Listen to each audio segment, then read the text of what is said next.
Los nervios oculomotores los exploraremos valorando los movimientos individuales de los ojos, la convergencia y el reflejo pupilar. Cubrimos un ojo y observamos el movimiento del otro en todos los ejes. Seguidamente le pedimos al paciente que mire el dedo a cierta distancia acercándolo en sentido convergente, valorando la convergencia ocular y la constricción pupilar.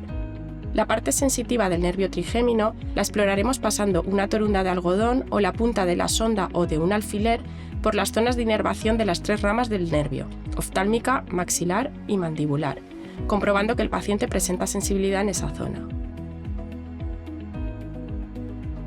La parte motora la exploraremos palpando los músculos maseteros y temporales mientras que el paciente cierra la boca. Debemos explorar contrarresistencia diciéndole al paciente que apriete los dientes mientras intentamos abrirle la boca. Para explorar el nervio facial, le pediremos al paciente que levante las cejas, arrugue la frente, que cierre fuerte los ojos, que sonría, que muestre los dientes y que sople.